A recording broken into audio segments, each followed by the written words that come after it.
It's just another day in the office. In this video, I'll be analyzing Blaze's perspective from a lounge event. The room Blaze played in is without a doubt the strongest room showcased out of all my fan analysis videos, so this should be a pretty nice change of pace. And as always, if you want to submit your perspective, check out the submission process in the description. I still have 3 more slots available, so send yours in quickly to guarantee a video. But without further ado, let's f***ing go! Just before getting started, I'd really appreciate it if you subscribe to my channel if you haven't already. I can guarantee you won't regret it. Also, make sure to leave a like if you enjoyed the video and leave a comment because I'll probably respond to it. Yeehaw, bud! Starting things off, we got Bone Dry Dunes. I'm going to go over one strategy in particular here because even though it's a popular one, it's a pretty underrated one nonetheless. Blaze played this race decently otherwise though, and as always, when I say you, I'm most likely referring to Blaze.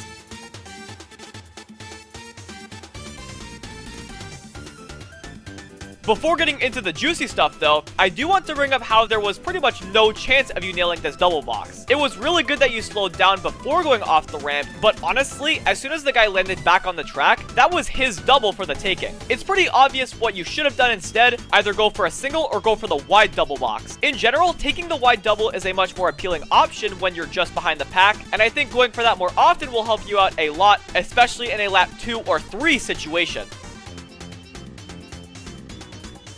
Alright, let's talk about the top path here. I have a few videos going over how to take the top path, so I won't go into that. However, with the items you pulled at the double box, while you didn't need to take the top path, it is a very safe option. Not only will you not run into many people up top, but you could potentially pull up to 3 items on the last wee bit of the track. The only risk when positioning yourself to take the top path is getting back spammed, but otherwise, unless you're running, you should almost always take it on lap 1 and 2. I think your lap 2 situation makes the top path a much more appealing option since you pulled a red and a fire flower. If you took the top path, you could have changed your red into the set and still had 2 items. This especially works when trying to take out first. If you chain red into the initial double, pull another red or 2, and chain 1 into the box on the top path, you have the highest chance of taking out first in the game, especially if they don't take the top path. While this scenario isn't the case here, I hope this puts into perspective how valuable the top path is. However, that doesn't mean you should always take the top path. In a lap 3 situation, it's usually a better idea to simply aim for the double and take the faster bottom path. Even if you pull a shroom at the top path set, you won't be able to take the cut with it. What I'm trying to say is that whatever item you get on the top path won't be useful at all in a lap 3 situation, so good job on not taking the top path here. To increase your odds at a better ending, I think you should have aimed for the wide doubles at the second set. You then could have gone through up to 4 item boxes, and considering you were in the middle of the pack, there's a good chance you could have pulled at least 1 mushroom. I'm not sure how much of an impact it would have, but it is something. I think in general though, taking the top path on laps 1 and 2 could have set yourself up much better going into the end of the race, so try that out next time.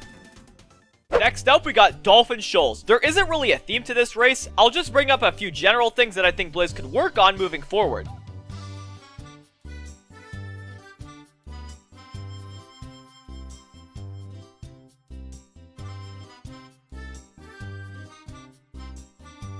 Alright, I know you didn't get hit here, but honestly, 9 times out of 10, you get hit by at least one of the triple greens or horn, and this was that one time where you didn't get hit. I couldn't tell if you briefly slowed down, but in this scenario, I think the best thing you could have done is checked your rear view a bit more often and delayed your eel tricks. You'd have much more space from the triple greens and eventual horn, and by using your rear view more often, you'd be able to judge if it's alright to space out from the people in front of you or not. Awareness is key here, and I think moving forward, when spacing on this section, just delay your eel tricks and get like 2 or 3. In the pack, that could help you out a ton.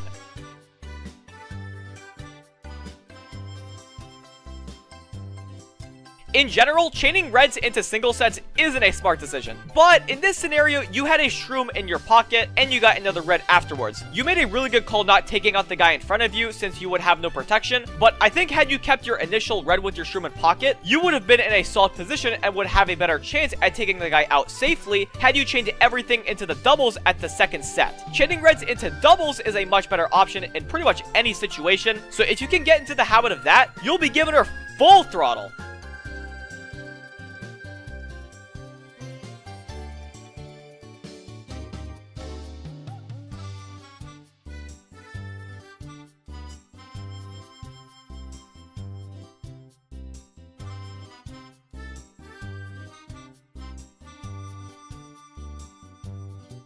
A general rule of thumb on this track is that if there's a bill coming through, you shouldn't take the middle path unless you planned for the bill in advance. I can tell that wasn't the case for you here. I think moving forward, the best solution to avoid accidents like this is just to take the right path on lap 3, pretty much no matter what. You won't have to worry about any bills whatsoever unless it hits you before taking the right path. Anyway, you dodged, which was pretty cool, but you fall into a banana, which wasn't so cool. You got a bill at the double box, but I don't think you should have spammed it and instead should have waited until about halfway through the eel section to get the ending bill extension. That would have been your best bet at nailing a spot above last, no questions asked. So again, take the general points I mentioned this race, work on them a wee bit, and you'll be Givin'er. Lastly, we got TikTok Clock, and I think Blaze played this race pretty well. There were a couple mistakes which I'll go over, but he played his cards really well at the last set on both laps 2 and 3, which I'll also go over.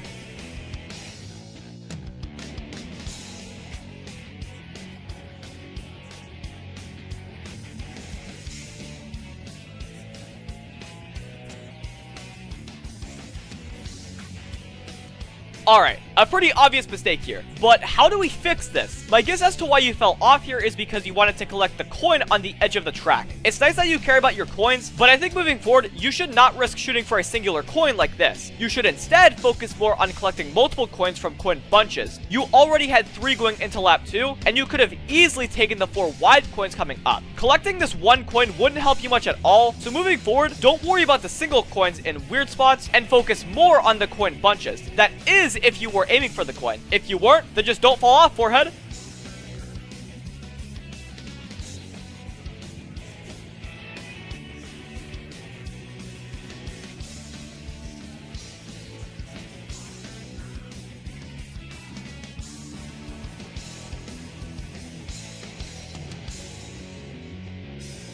I talked about this in a prior analysis, but this is another situation where you would generally want to stay wide to avoid getting screwed over by back scams like this. Considering the guy already had a red in his first slot, if he backed that, you would have gotten hit regardless. Plus, the glider ramp was on the left anyway, and that's always a safe ramp to go off of in a lap 3 situation. If a red was coming for you, you wouldn't have to spam your star to avoid it since you'd be getting hit on a glider, but that's besides the point. In general, if an opponent has a back spam item in front of you, try to stay out of their line as much as you possibly can.